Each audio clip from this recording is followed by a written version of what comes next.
Hello friends, कैसे हैं आप सब लोग और कैसी चल रही है आपकी एग्ज़ाम की तैयारी। Welcome back to my YouTube channel get your goal. Friends, अगर आपने कोई भी टीचिंग एग्ज़ाम फिल किया है, सीटेट, यूटेट या कोई भी स्टेट का टेट, तो आपको एक बात बता दूं कि कंसेप्ट समझने के साथ साथ आपको प्रीवियस ईयर के क्वेश्चन पेपर्स भी सॉल्व करने चाहिए। क्योंकि जितने भी एग्ज़ाम हैं उसमें से कुछ क्वेश्चन ऐसे होते हैं जो हर साल रिपीट होते हैं। अदरवाइज़ अगर आप पेपर सॉल्व करते हैं तो आपको फॉर्मेट का भी पता चलता है, इसलिए आपको प्रीवियस ईयर के क्वेश्चन पेपर्स भी सॉल्व करने चाहिए। फ्रेंड्स, आज से मैं सीरीज़ स्टार्ट कर रही हूँ जिसमें मैं प्रीवियस ईयर्स के क्वेश्चन पेपर सॉल्व करूँगी। आप प्लीज़ कमेंट सेक्शन में मुझे ज़रूर बताइएगा कि आपको कौन से ईयर का प्रीवियस ईयर का क्वेश्चन पेपर चाहिए, या फिर अगर आप टॉपिक पर वीडियो चाहते हैं, किसी टॉपिक पर आपको कन्फ्यूज़न है तो वो भी प्लीज़ मुझे कमेंट सेक्शन में ज़रूर बताइएगा। या अगर आप चाहते हैं कि मैं प्रीवियस ईयर के क्वेश्चन पेपर्स ही सॉल्व करूं तो प्लीज़ वो भी बताइएगा। तो चलिए आज स्टार्ट करते हैं वीडियो। ये वीडियो मैंने 2021 के क्वेश्चन पेपर से लिया है फ्रेंड्स। ये 2021 का क्वेश्चन पेपर है जो अभी हुआ जनवरी में, तो ये उसका पेपर है और फर्स्ट पेपर है फर्स्ट टू फिफ्थ वालों के लिए, और ये सीडीपी का है। ठीक है फ्रेंड्स, सबसे पहले मैं सीडीपी सॉल्व करा रही हूँ, बाकी भी करेंगे। चलिए स्टार्ट करते हैं आज की वीडियो। तो फ्रेंड्स, आज का फर्स्ट क्वेश्चन है हमारे पास। एक खेल क्रिया के दौरान चोट लगने पर रोहन रोने लगा। यह देखकर उसके पिता ने कहा, लड़कियों की तरह व्यवहार ना करो, लड़के रोते नहीं हैं। पिता का क्या कथन है? फ्रेंड्स, मैं आपको एक चीज़ बता दूं, एक होता है जेंडर स्टीरियोटाइप। ठीक है, जेंडर स्टीरियोटाइप, इसको हम हिंदी में कहते हैं लैंगिक रूढ़िबद्धता। तो फ्रेंड्स, जो भी चीज़ें होती हैं जो पुरानी चली आ रही हैं, लोगों की पहले की सोच चली आ रही है, उसे कहते हैं लैंगिक रूढ़िवादिता। जैसे कि जो लड़के होते हैं वो अच्छी ड्राइविंग करते हैं, लड़कियां ड्राइविंग नहीं करती हैं। जो लड़कियां होती हैं वो ही खाना बनाती हैं, लड़के खाना नहीं बनाते हैं। तो ये सारी चीज़ें वो हैं जो कि जेंडर स्टीरियोटाइप को बढ़ावा देती है। ठीक है फ्रेंड्स, आई होप आपको समझ आया होगा। मैंने इस पर एक वीडियो भी बना रखी है, अगर नहीं देखी है तो प्लीज़ जाकर देखिएगा मेरी प्लेलिस्ट में। ठीक है, तो इसका आंसर है फर्स्ट, लैंगिक रूढ़िबद्धता को दर्शाता है, लैंगिक रूढ़िबद्धता को चुनौती देता है, लैंगिक भेदभाव को कम करता है, या लैंगिक समानता को बढ़ावा देता है। फ्रेंड्स, ये दोनों तो बिल्कुल भी नहीं है, क्योंकि भेदभाव को कम तो करता ही नहीं है और समानता को भी नहीं दिखाता है। इन दोनों में से ही एक है। अब देखिए इसमें वो क्या कह रहा है, वो लैंगिक रूढ़िबद्धता का साथ दे रहे हैं उसके पापा। तो फर्स्ट वाला आंसर ठीक है। ठीक है, लैंगिक रूढ़िबद्धता को दर्शाता है।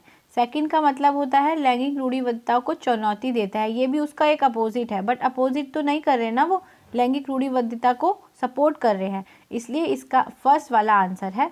ठीक है, चलिए अब करते हैं सेकंड क्वेश्चन। एक प्रगतिशील कक्षा में प्रोग्रेसिव क्लासरूम में अध्यापक को अटल पाठ्यक्रम का पालन करना चाहिए, विद्यार्थियों में प्रतिस्पर्धा को बल देना चाहिए, ज्ञान की संरचना के लिए प्रचुर मौके प्रदान करने चाहिए, विद्यार्थियों को उनके अकादमिक अंकों के आधार पर नामांकित करना चाहिए। देखिए फ्रेंड्स, मैं आपको सबसे पहले वो चीज़ें बताती हूँ जो हर क्वेश्चन में आपको देखते ही उनको काट देना है कि नहीं ये तो गलत ही है। ठीक है, आप ऐसे भी आंसर निकाल सकते हैं कि अगर आप किसी क्वेश्चन में ये देखें कि ये तो नहीं हो सकता, ये तो नहीं हो सकता, ये तो नहीं हो सकता, तो आपको सही आंसर खुद ही मिल जाता है। देखिए अब हम देखते हैं पहला क्या है। उनको आपको नंबर्स के अकॉर्डिंग कभी भी नामांकित नहीं करना है। देखिए यहाँ लिखा हुआ है labelled on the basis of their academic areas. आपको नामांकित तो बिल्कुल नहीं करना है, तो ये गलत हो गया। सेकंड पॉइंट, प्रतिस्पर्धा यानी कि कंपटीशन, आपको बच्चों में कंपटीशन बिल्कुल नहीं करानी है, ये भी खत्म हो गया। तीसरा है आपको फॉलो द फिक्स करिकुलम, नहीं फिक्स करिकुलम भी नहीं अपनाना है, अटल पाठ्यक्रम भी नहीं अपनाना है, तो ये भी गलत हो गया। देखिए आपको अपना आंसर खुद मिल गया, तो इसका आंसर है थर्ड। ठीक है, कई बार ऐसा भी क्वेश्चन हो जाता है कि आप अगर नहीं आना वाला देखते हैं तो आपको उसका आंसर खुद मिल जाता है। तो अब इसका क्या है, प्रगतिशील कक्षा में ज्ञान की संरचना के लिए प्रचुर मौके प्रदान करने चाहिए। आपको अपने स्टूडेंट्स को प्रचुर मौके प्रदान करने चाहिए कि वो अपने आप ही ज्ञान को प्राप्त करें। ठीक है, दौरान छात्रों को संघर्ष करते देख एक अध्यापिका बच्चों को संकेत और इशारे जैसे क्या, क्यों और कैसे प्रदान करने का फैसला करती है। मतलब वह अध्यापिका जो बच्चों को हेल्प कर रही है कि क्या करना है, क्यों करना है और कैसे करना है। तो वाइगोत्स्की के अनुसार इसे क्या कहते हैं? तो फ्रेंड्स, वाइगोत्स्की के अनुसार इसे कहते हैं पाड़ बांधना, यानी कि पाड़ बांधना, हेल्प करना, स्कैफोल्डिंग करना। ठीक है, अगर आपने वाइगॉत्स्की देखा तो आप इंग्लिश की तरफ ज़रूर देखिएगा, क्योंकि इंग्लिश सेक्शन में स्कैफोल्डिंग ही लिखा होता है हमेशा, और हिंदी सेक्शन में अलग अलग नाम होते हैं, जैसे कभी पाड़ हो गया, कभी मदद हो गया, कभी आधारभूत हो गया, कुछ भी हो सकता है, बट इंग्लिश में हमेशा स्कैफोल्डिंग आता है। तो आप स्कैफोल्डिंग पर ज़रूर नज़र रखेंगे। स्कैफोल्डिंग देखते ही आप राइट टिक कर सकते हैं, स्कैफोल्डिंग ही सही है। ठीक है फ्रेंड्स, आपको ये ध्यान रखना है, ये टैग वर्ड है कि वाइगॉत्स्की जो थे उन्होंने स्कैफोल्डिंग का यूज़ किया था, और जो पियाजे थे उन्होंने स्कीमा का यूज़ किया था। फ्रेंड्स, ये दोनों क्वेश्चन बहुत आते हैं, बहुत इंपॉर्टेंट है, मोस्टली एग्जाम में पूछे जाते हैं, हर साल आते हैं अधिकतर क्वेश्चन ये वाले, इसलिए इन दोनों क्वेश्चंस को याद रखिएगा। ठीक है, एक बार बता देती हूँ, पाड़ माने क्या होता है, हेल्प करना। जैसे सपोज़ आपको साइकिल सीखनी है और आपको कोई और बंदा है जो साइकिल सिखा रहा है, उसे साइकिल आती है, तो वो आपके लिए पाड़ बांध रहा है, यानी कि वो आपके लिए हेल्प कर रहा है। अब वो कोई भी काम हो सकता है, तो वाइगॉत्स्की ने इसे कहा था स्कैफोल्डिंग, यानी कि पाड़ बांधना। चलिए देखते हैं नेक्स्ट क्वेश्चन। जोर देता है, बहुबुद्धि का सिद्धांत किस पर जोर देता है? बहुबुद्धि मतलब बहुत तरीके की बुद्धि। फ्रेंड्स, ये एक बुद्धि का, एक इंटेलिजेंस का एक थ्योरी है, अलग टॉपिक है ये, बहुत अपने आप में एक बड़ा टॉपिक है। तो ये किस सिद्धांत पर जोर देता है? यह इस सिद्धांत पर जोर देता है कि बुद्धिमत्ता की विभिन्न दिशाएं होती हैं, मतलब बच्चा जो है बच्चे में बहुत तरीके की बुद्धियां होती हैं, तो यह बहुबुद्धि का सिद्धांत है। चलिए नेक्स्ट है 6 क्वेश्चन। लॉरेंस कोलबर्ग का सिद्धांत है, इंपॉर्टेंट है ये भी। किसी कार्य को इसलिए करना चाहिए क्योंकि दूसरे इसे स्वीकृति देते हैं, तो ये किस चरण को दर्शाता है? फ्रेंड्स, लॉरेंस कोलबर्ग की 3 दिशाएं हैं, पहला है प्री कन्वेंशनल, फिर है कन्वेंशनल, और थर्ड है पोस्ट कन्वेंशनल। देखिए फ्रेंड्स, जो पहली स्टेज है उसमें बच्चा अच्छा काम क्यों करता है? क्योंकि उसे प्राइज़ मिलता है। ठीक है, सेकंड है वो अच्छा काम इसलिए करता है क्योंकि अगर वो अच्छा करता है तो लोग उसको अपनाते हैं, अगर वो अच्छा नहीं करता है तो लोग उसको अपनाते नहीं हैं। और थर्ड जो स्टेज होती है, थर्ड स्टेज ये होती है कि बच्चा जो होता है वो अच्छा काम तब करता है क्योंकि उसे अपने अंदर से पता है कि हाँ ये काम ठीक है, ये मुझे करना है, चाहे समाज कुछ भी माने, ये काम गलत है, ये काम मुझे नहीं करना, चाहे मुझे समाज करने को कुछ भी कहे। ठीक है, तो ये थोड़ा सा डिफरेंस है इन तीनों स्टेजेस में, जिस पर मैंने वीडियो बनाई है। अगर आपने नहीं देखी तो वो देखिए, अगर आपको थोड़ी सी भी कन्फ्यूज़न है तो वहाँ आपकी बिल्कुल क्लियर हो जाएगी, ये मेरी गारंटी है।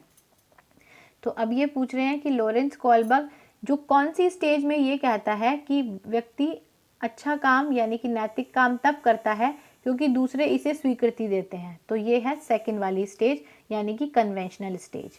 चलिए 7 क्वेश्चन है, लेव वाइगॉत्स्की का सामाजिक सांस्कृतिक। फ्रेंड्स, लेव वाइगॉत्स्की ने सामाजिक सांस्कृतिक सिद्धांत दिया था और फर्स्ट ही ऑप्शन में सांस्कृतिक उपकरण है, यही इसका आंसर ठीक है। कई बार फ्रेंड्स क्वेश्चन में ही आंसर छिपा होता है, आपने बस थोड़ा सा दिमाग लगाना है और ढूंढकर उसको टिक लगाना है। चलिए नेक्स्ट है, जीन पियाजे अपने संज्ञानात्मक विकास के सिद्धांत में संज्ञानात्मक संरचनाओं को डैश के रूप में वर्णित करता है। जीन पियाजे का सिद्धांत, देखिए फ्रेंड्स, मैंने अभी आपको बताया था कि वाइगॉत्स्की में आपको एक कीवर्ड मिला था पाड़ यानी कि स्कैफोल्डिंग, वैसे ही जीन पियाजे में एक टैग वर्ड है स्कीमा। आपको याद रखना है, जहां आप वाइगॉत्स्की देखेंगे, मैं आपको हिंदी में भी बता देती हूँ, जहां आप वाइगॉत्स्की देखेंगे तो वहां आपको पाड़ पर टिक करना है, राइट। बिना देखे बिना पढ़े वाइगॉत्स्की वाले में पाड़ आएगा, ठीक है। और जहां आप पियाजे देखेंगे, ये इंग्लिश में हो गया फ्रेंड्स, जहां आप पियाजे देखेंगे वहां आपको स्कीमा पर टिक लगाना है, ठीक है। स्कीमा, ये लिखा है स्कीमा। चलिए, आई होप आपको समझ आएगा, इसको रट लीजिए, इसको कहीं भी लिख लीजिए, जैसा मर्जी कीजिए, बस इसे याद कर लीजिए कि वाइगॉत्स्की जो है उसमें आपको पाड़ वाला राइट लगाना है और जहाँ जीन पियाजे है वहाँ पर स्कीमा वाला राइट लगाना है। जीन पियाजे स्कीमा से रिलेटेड था और वाइगॉत्स्की पाड़ से। नेक्स्ट क्वेश्चन है, जीन पियाजे के संज्ञानात्मक विकास के सिद्धांत में पूर्व संक्रियात्मक अवस्था में कौन सा गुण होता है? फ्रेंड्स, इसकी जो स्टेजेस हैं उसके अनुसार पूर्व संक्रियात्मक अवस्था में कौन सा गुण होता है? जीन पियाजे अगर आपने नहीं देखी तो वीडियो देखिएगा। इसमें है अमूर्त सोच का विकास, नहीं। परिकल्पनिक निगमात्मक सोच, नहीं। संरक्षण और पदार्थों को क्रमबद्ध करना, नहीं। इसका सेकंड वाला आंसर ठीक है, ठीक है फ्रेंड्स। यहाँ पर मैं आपको सारे पॉइंट्स नहीं बता सकती, अदरवाइज वीडियो बहुत लंबी हो जाएगी। जीन पियाजे के लिए आप मेरी थ्योरी देखिएगा, मेरी वीडियो देखिएगा, आपको बहुत अच्छे से समझ आ जाएगी। चलिए 10th क्वेश्चन है, विकास के संदर्भ में निम्न में से कौन सा कथन सही है? विकास का दर यानी कि विकास कैसे होता है?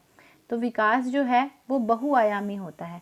देखिए फर्स्ट है विकास की दर सभी संस्कृतियों में समान होता है, नहीं। विकास केवल विद्यालय में ही होता है, नहीं। विकास बाल्यावस्था में ही होता है, नहीं। विकास बहुआयामी होता है। जैसे विकास के बहुत सारे आयाम हैं, सांस्कृतिक विकास, सामाजिक विकास, शारीरिक विकास, मानसिक विकास, व्यक्तिगत विकास, सारे विकास जो हैं वो विकास के आयाम ही तो हैं। चलिए नेक्स्ट क्वेश्चन है, जन्म से किशोरावस्था तक बच्चों के विकास किस क्रम में होता है? जन्म माने पैदा होना, जब बच्चा पैदा होता है उसके जब तक वो जवान हो जाता है उसका विकास कैसा होता है? फ्रेंड्स ये क्वेश्चन भी प्याजे से है, इसमें प्याजे का नाम नहीं है बट ये प्याजे से ही रिलेटेड है। जैसे जन्म में बच्चा अपने सेंसेस से सीखता है, सेंसेस मतलब संवेदनाओं से, सांवेदिक उसका विकास होता है, अपने सेंसेस के थ्रू सीखता है। उसके बाद उसका मूर्त चिंतन स्टार्ट होता है और उसके बाद उसका अमूर्त चिंतन। तो फर्स्ट वाला आंसर ठीक है, ठीक है। अमूर्त तो वो चिंतन होता है जो बहुत ही अलग टफ लॉजिक का होता है, मतलब जो बड़े बच्चे कर पाते हैं अमूर्त चिंतन, और मूर्त चिंतन उससे थोड़ा इजी होता है। तो जहाँ अमूर्त लिखा है स्टार्टिंग में ही, क्या बच्चा पैदा होते ही जन्म में ही अमूर्त चिंतन करेगा? मूर्त चिंतन करेगा? अमूर्त चिंतन करेगा? नहीं ना, सांवेदिक। सबसे पहले बच्चा संवेदनाओं से सीखता है, उसके बाद ही तो कोई चिंतन स्टार्ट करेगा। चलिए नेक्स्ट क्वेश्चन है, एक प्रगतिशील कक्षा में व्यक्तिगत विभिन्नताओं को किस प्रकार देखा जाना चाहिए? फ्रेंड्स आपको एक बात बता दूं, व्यक्तिगत विभिन्नताओं को आपने हमेशा प्लस में लेना है, आपके लिए अच्छा है। आपकी क्लास में व्यक्तिगत विभिन्नता है तो आपके लिए अच्छा है, आपने उसको निगेटिव नहीं लेना है। फर्स्ट क्वेश्चन है, अधिगम के रूप में बाधा? नहीं। अध्यापक के पक्ष पर असफलता? बिल्कुल नहीं। योग्यता आधारित समूह बनाने का मापदंड? बिल्कुल नहीं। समूह बनाना है, समूह मैंने आपको अभी बताया, क्लासिफिकेशन तो हमें बिल्कुल नहीं करना बच्चों में।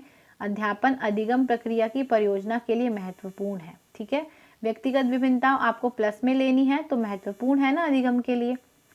चलिए नेक्स्ट क्वेश्चन है 13 क्वेश्चन, एक समावेशी कक्षा में जोर होना चाहिए, किस बात पर आपको जोर देना चाहिए?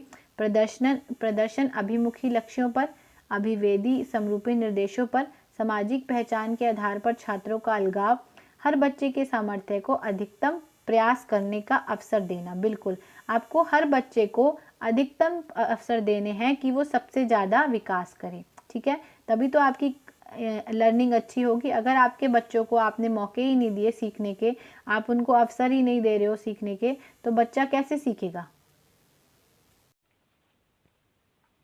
14 क्वेश्चन है, दिव्यांगजन अधिकार अधिनियम के अनुसार निम्न में से किस शब्दावली का प्रयोग उपयुक्त है? ठीक है, मतलब फ्रेंड्स एक अधिनियम पारित हुआ था 2016 में। कई बार ये भी क्वेश्चन पूछा जाता है कि 2016 में कौन सा अधिगम पारित हुआ था, तो आपको याद रखना है कि दिव्यांगजन दिव्यांगजन अधिकार अधिनियम पारित हुआ था 2016 में, ठीक है। तो उसमें उन्होंने किस शब्दावली का प्रयोग किया था? तो वो प्रयोग किया था, वह छात्र जिसे शारीरिक दिव्यांगता प्राप्त है उन्हें ही दिव्यांगजन अधिकार अधिनियम के अंतर्गत रखा गया था। नेक्स्ट क्वेश्चन है 15 क्वेश्चन, अधिगम कठिनाइयों से जूझते छात्रों की ज़रूरतों को संबोधित करने के लिए एक अध्यापक को क्या नहीं करना है? ठीक है, आपको क्या नहीं करना है, आपको ये देखना है। तो श्रव्य दृश्य सामग्रियों का इस्तेमाल बिल्कुल करना चाहिए, संरचनात्मक शिक्षा शास्त्रीय उपागमों का इस्तेमाल करना चाहिए, व्यक्तिगत शैक्षिक योजना बनाना बिल्कुल करना चाहिए। नेक्स्ट है और लास्ट है, शिक्षा शास्त्र और आकलन की जटिल संरचनाओं का प्रयोग। जटिल मतलब टफ, ठीक है, आपने उसका टफ, और वो भी किस लिए? आकलन के लिए, असेसमेंट के लिए। देखिए अगर आप असेसमेंट के लिए उसके लिए प्रैक्टिस रिजिड स्ट्रक्चर्स बनाएंगे तो बच्चा कैसे सीखेगा? एक तो वो पहले से ही कठिनाइयों से जूझ रहा है, बच्चे कैसे हैं आपके पास? अधिगम कठिनाइयों से जूझते छात्र, एक तो वो पहले ही अच्छे से नहीं समझ पा रहे हैं और ऊपर से आप उनको जटिल समस्याएं दे दोगे तो वो कैसे कर लेगा? नहीं करेगा ना। चलिए तो नेक्स्ट क्वेश्चन है, सृजनात्मकता की पहचान का प्रमुख लक्षण क्या है? फ्रेंड्स सृजनात्मकता का मतलब होता है क्रिएटिविटी।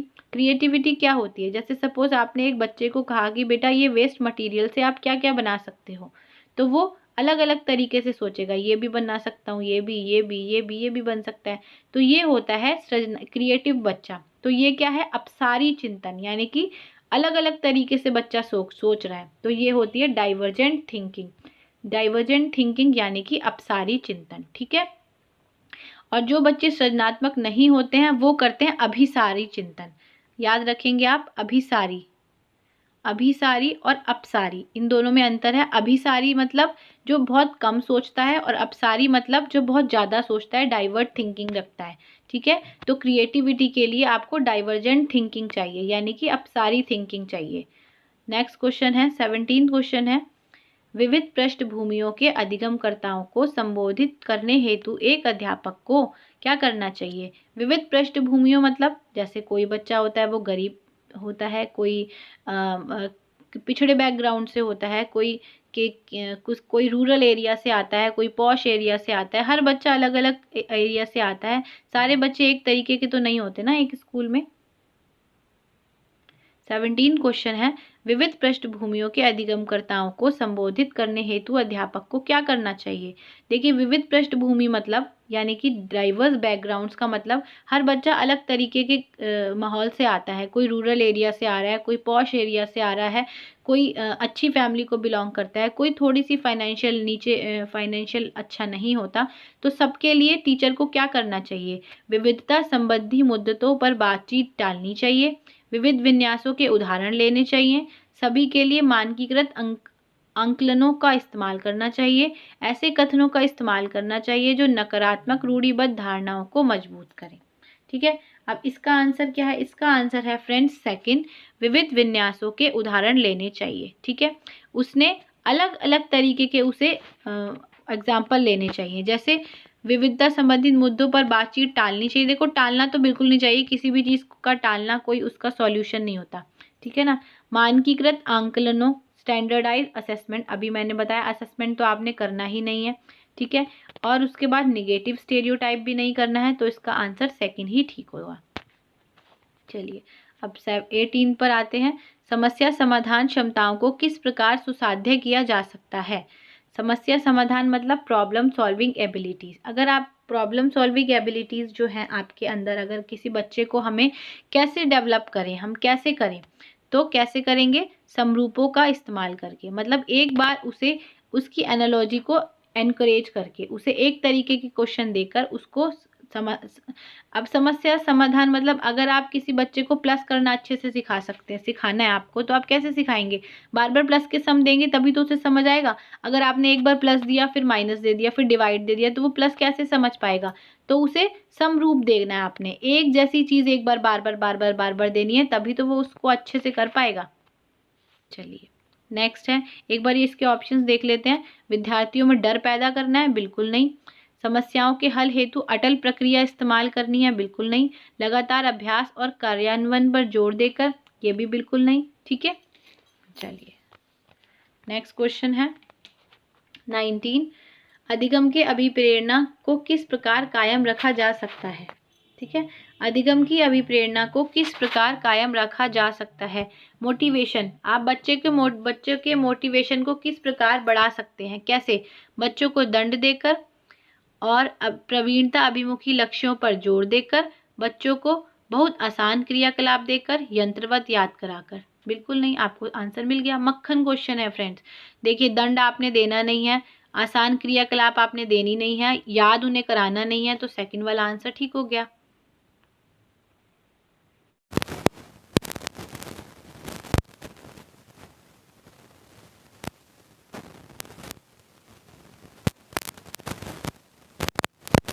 शर्मिंदगी,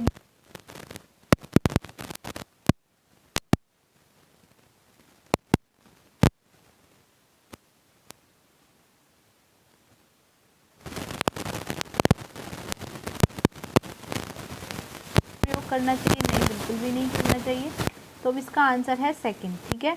शर्मिंदगी जो है उसका संज्ञान पर नकारात्मक प्रभाव पड़ सकता है, बिल्कुल। अगर सपोज़ कोई बच्चा, आप उसको शेम फील करा रहे हैं, किसी वजह से उसको ऐसा फील करा रहे हैं कि उसे शर्म आ रही है, तो वह कैसे सीख पाएगा, तो है negative impact on cognition, cognition पर उसका निगेटिव इम्पैक्ट पड़ेगा, बिल्कुल सही है। चलिए 21 क्वेश्चन है, कौन सा है, तो इसका आंसर है संकल्पनाओं के बीच संबंध खोजना। फ्रेंड्स देखिए, फिर से वही बात आ गई, याद करना तो है ही नहीं।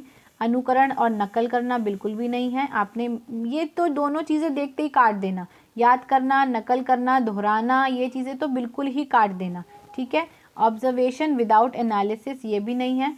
और इसका बचा आंसर सेकंड, यही ठीक है। संकल्पनाओं के बीच संबंध खोजना, मतलब अगर आप किसी भी देखिए लिखा है exploration of relationships between concept, अगर आप कंसेप्ट के साथ बीच में रिलेशन बनाकर समझेंगे तो आपको बहुत जल्दी समझ आएगा, बहुत अच्छे से समझ आएगा, इसीलिए ही इसका आंसर सेकंड ठीक है। चलिए नेक्स्ट क्वेश्चन है 22। एक अध्यापिका को दिए गए किसी कार्यकलाप में छात्रों को 22 क्वेश्चन है, त्रुटियों का विश्लेषण करना चाहिए क्योंकि। फ्रेंड्स, उनकी त्रुटियों का विश्लेषण क्यों करना चाहिए, ठीक है। पहला, क्योंकि वो इस आधार पर दंड निर्धारित करेगी, बिल्कुल भी नहीं। त्रुटियों की समझ और अध्यापन अधिगम प्रक्रिया के लिए अर्थपूर्ण है, इसके आधार पर वह ज़्यादा त्रुटियां करने वाले छात्रों को दूसरे छात्रों से अलग करेगी, बिल्कुल नहीं। मैंने अभी आपको बताया क्लासिफिकेशन तो बच्चों का करना ही नहीं है। अधिगम केवल त्रुटियों के शोधन पर निर्भर है, ये भी नहीं। इसका आंसर सेकंड सही है। देखिए फ्रेंड्स, इसका आंसर भी वैसे ही निकला कि ये नहीं, ये नहीं, ये नहीं, और आपको सही आंसर मिल गया, है ना। चलिए देखते हैं एक बार कि अध्यापिका को त्रुटियों का विश्लेषण क्यों करना चाहिए। त्रुटियों की समझ अध्यापन अधिगम प्रक्रिया के लिए अर्थपूर्ण है, मतलब अगर आपको पता चलेगा कि आपके बच्चे क्या गलतियां करते हैं तभी तो आप उसको अच्छे से सॉल्व कर पाएंगे, उन बच्चों की परेशानियों को सॉल्व कर पाएंगे। अगर आपको पता ही नहीं होगा कि बच्चे गलती क्या करते हैं तो आप कैसे सॉल्व करेंगे। बच्चों को सीखने में कठिनाई होती है जब वो सूचना अलग अलग टुकड़ों में प्रस्तुत की जाए, उसकी सूचना अलग अलग प्रस्तुत की जाए, वो आंतरिक रूप से अभिप्रेरित हो नहीं। अगर वो आंतरिक रूप से अभिप्रेरित होंगे तो बहुत जल्दी सीख जाएंगे। अधिगम सामाजिक संदर्भ में हो तो भी बहुत जल्दी सीख जाएंगे। विषय वस्तु को बहुरूपों में प्रस्तुत किया जाए तो भी बहुत अच्छे से समझ जाएंगे। तो वो कब नहीं समझेंगे, जब उसको अलग अलग टुकड़ों में प्रस्तुत किया जाए। लिखा हुआ है डिसकनेक्टेड चंक्स। फ्रेंड्स, कई बार अगर हिंदी में समझ नहीं आता तो इंग्लिश में देख लेना चाहिए। देखिए यह हिंदी में थोड़ा कंफ्यूजिंग लग रहा है बट इंग्लिश में समझ आ रहा है। डिसकनेक्टेड चंक्स, डिसकनेक्टेड मतलब जिसका कोई कनेक्शन ही ना हो। अगर आपने उनको बच्चों को वो प्रॉब्लम दे दी सॉल्व करने के लिए तो वो कैसे सीखेंगे। जैसे आपने दे दिया, एक बच्चा है उसके पास 5 रुपये हैं, उसे भूख लगी है लेकिन उसे कपड़े खरीदने हैं। अब भूख लगी है तो वो कपड़े क्यों खरीदेगा, तो बच्चे कंफ्यूज हो गए ना। तो इसीलिए अगर डिसकनेक्टेड चंक्स मिलता है अलग अलग टुकड़ों में और कनेक्शन ही नहीं होता उसमें तो बच्चों को सीखने में कठिनाई होती है। चलिए नेक्स्ट क्वेश्चन है, अधिगम की सर्वोत्तम अवस्था कौन सी है। कौन सी अवस्था है जो सबसे सर्वोत्तम है, तो वह है थर्ड, संतुलित उत्तेजना, कोई भय नहीं। ठीक है, अगर आप बच्चों को देखिए, उच्च भय, बच्चों को डराना नहीं है बिल्कुल भी, उच्च भय, बच्चों को डराना नहीं है बिल्कुल भी, कोई भय नहीं, कोई उत्तेजना नहीं। देखो उत्तेजना होनी चाहिए बट संतुलित। ठीक है, संतुलित माने संतुलन में होना चाहिए, ना ज़्यादा और ना कम, और भय तो बिल्कुल नहीं होना चाहिए बच्चों को। ठीक है, आजकल की जो एजुकेशन है वो कहती है कि बच्चों को डर तो बिल्कुल नहीं, डराना तो बिल्कुल नहीं है, ना कोई पनिशमेंट देनी है, ना किसी चीज़ से उनको डराना नहीं है। चलिए 25वां क्वेश्चन है, अधिगम का संरचनात्मक विचार यह सुझाव देता है कि ज्ञान की संरचना में क्या है, बच्चे कोई भूमिका नहीं निभाते, गलत। बच्चे पूर्ण रूप से वयस्कों पर निर्भर रहते हैं, गलत। बच्चे पूर्ण रूप से पाठ्य पुस्तकों पर निर्भर रहते हैं, गलत। बच्चे सक्रिय भूमिका निभाते हैं, बिल्कुल सही। बच्चे सक्रिय भूमिका तो निभाएंगे ही, जहाँ बच्चे काम नहीं करेंगे तो फिर वो लर्निंग क्या होगी। नेक्स्ट क्वेश्चन है, अधिगम के लिए निम्न में से कौन सी धारणा उपयुक्त है। तो योग्यता सुधार्य है, योग्यता अटल है, बिल्कुल नहीं। प्रयासों में कोई फर्क नहीं पड़ता, बिल्कुल पड़ता है। असफलता अनियंत्रित है, बिल्कुल नहीं। तो इसका आंसर है फर्स्ट ही। ठीक है, अधिगम के लिए निम्न में से कौन सी धारणा सही है, तो वह योग्यता सुधार्य है, मतलब एबिलिटी इज इम्प्रूवेबल। अगर आप में कोई चीज़ करने की एबिलिटी नहीं है तो उसे हम इम्प्रूव कर सकते हैं, वो बढ़ सकती है ना, बट एबिलिटी फिक्स तो नहीं है। चलिए नेक्स्ट क्वेश्चन है, 27वां क्वेश्चन है, निम्न में से कौन सी परिपाटी विद्यार्थियों में संकल्पनात्मक समझ में बढ़ोतरी करने में सहायक है। ठीक है, कौन सी परिपाटी, थोड़ा इंग्लिश में देख लेते हैं, मुझे भी हिंदी में समझ नहीं आया। Conceptual understanding among student is likely to improve in the setting which emphasis on, मतलब कि वो किस चीज़ पर जो चीज़ वो पूछ रहे हैं कि विद्यार्थियों में एक संकल्पनात्मक समझ बढ़ानी है। संकल्पनात्मक समझ क्या होती है? कंसेप्चुअल अंडरस्टैंडिंग, मतलब कंसेप्ट हमने बच्चों को समझाना है तो वो कैसे, क्या चीज़ हमारी सहायता करेगी? प्रतिस्पर्धा। अभी मैंने आपको बताया प्रतिस्पर्धा यानी कि कंपटीशन। कंपटीशन बिल्कुल काटना है आपको। पाठ्य पुस्तक केंद्रित तो बिल्कुल नहीं होना चाहिए। परीक्षाएं बिल्कुल नहीं होना चाहिए। फ्रेंड्स देखिए कितना इजी क्वेश्चन है, साफ आपको तीनों चीज़ें पता है कि काटनी ही है, कुछ भी हो जाए इन तीनों को तो काटना ही है। तो आंसर हो गया अन्वेषण एवं संवाद, मतलब इंक्वायरी और डायलॉग। बच्चा इंक्वायरी करेगा तभी तो सीखेगा, तभी तो कंसेप्ट उसके माइंड में क्लियर होगा। चलिए नेक्स्ट क्वेश्चन है, एक कार्य के दौरान साइना स्वयं से बात कर रही थी। ये चीज़ बहुत इंपॉर्टेंट है फ्रेंड, और ये क्वेश्चन हर बार आता है, इंपॉर्टेंट मार्क कर लीजिए इसको। हर बार क्वेश्चन आता है, अगर 10 बार पेपर हुए हैं तो 9 बार ये क्वेश्चन ज़रूर आता है। एक कार्य के दौरान साइना स्वयं से बात कर रही है, ठीक है, वह स्वयं से बात कर रही है और वह कार्य पर किस प्रकार प्रगति कर सकती है। लेव वाइगोत्स्की के भाषा और चिंतन सोच के बारे में आगे का पढ़ने के लिए कुछ इम्पोर्टेंट नहीं है, इसको मैं पढ़ते ही आपको इसका आंसर बताना चाहूँगी कि इसका आंसर है सेकंड। कैसे? देखिए मैं आपको बताती हूँ। वो क्या कह रहे हैं कि लेव वाइगोत्स्की के भाषा और चिंतन सोच के बारे में दिए गए विचारों के अनुसार इस तरह का व्यक्तिगत वाक क्या दर्शाता है। देखिए फ्रेंड, जो व्यक्तिगत वाक होती है, प्राइवेट स्पीच होती है, मतलब बच्चा अपने आप से ही बोल रहा होता है, अपने आप से बातें कर रहा होता है, वो चलता जा रहा है और वो अपने आप से बात करता जा रहा है। वो क्या बातें कर रहा है?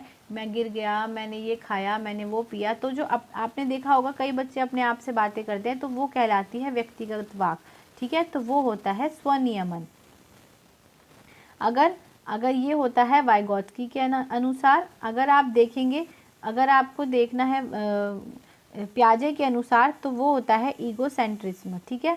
प्याजे भी इस बात को मानते थे, लेकिन वो कहते थे ये आत्मकेंद्रिता है, ठीक है, व्यक्तिगत वाक नहीं है। व्यक्तिगत वाक कौन कहता है? वाइगोत्स्की। आप यहाँ से याद रखेंगे वी यानी कि वाइगोत्स्की, और व्यक्तिगत वाक वो कहते थे। और प्याजे क्या कहते थे? आत्मकेंद्रिता यानी कि ईगो सेंटर्ड बातें, ठीक है, ईगो सेंटर्ड, ये लिखा है ईगो सेंटर्ड। चलिए नेक्स्ट क्वेश्चन है 29, मूल्यांकन पद्धतियों का लक्ष्य होना चाहिए। क्या लक्ष्य होना चाहिए? विद्यार्थियों को नामांकित करना? बिल्कुल नहीं। अभी ये लेबल लिखा हुआ है, देखिए लेबल देखते ही काट दीजिए। योग्यता आधारित समूहों में विद्यार्थी विभाजित करना? विभाजित बिल्कुल नहीं करना है, हटा दीजिए इसको भी, ठीक है। पुरस्कार वितरित हेतु उच्च अंक आ गया, बिल्कुल गलत, इसका थर्ड आंसर ठीक है। विद्यार्थियों की जरूरतों एवं आवश्यकताओं की पहचान करना। आज का लास्ट क्वेश्चन है, बच्चों के विकास की व्यक्तिगत विभिन्नताओं को किस प्रकार प्रतिरूपित किया जा सकता है। बच्चों को कैसे हम व्यक्तिगत विभिन्नताएं बनाएं? तो अनुवांशिकता पर? बिल्कुल नहीं। पर्यावरण पर? बिल्कुल नहीं। ना अनुवांशिकता ना पर्यावरण? बिल्कुल नहीं। इसका आंसर है ठीक ये वाला। फ्रेंड्स, व्यक्तिगत विभिन्नताएं जो होती हैं वो हमारी अनुवांशिकता और पर्यावरण दोनों पर निर्भर करती है, ठीक है। इसलिए ये भी आपको याद रखना है कि जो भी बच्चे का विकास होता है केवल अनुवांशिकता और केवल पर्यावरण पर नहीं, बल्कि उन दोनों के पारस्परिकता पर निर्भर करता है। आई होप फ्रेंड्स आपको वीडियो समझ आई होगी, क्वेश्चन समझ आए होंगे। अगर नहीं समझ आया तो प्लीज़ कमेंट सेक्शन में ज़रूर बताइएगा। अगर चैनल को सब्सक्राइब नहीं किया तो चैनल को सब्सक्राइब कीजिएगा, चलिए, और बेल आइकन को प्रेस कीजिएगा। Thanks for watching and all the best for your exams.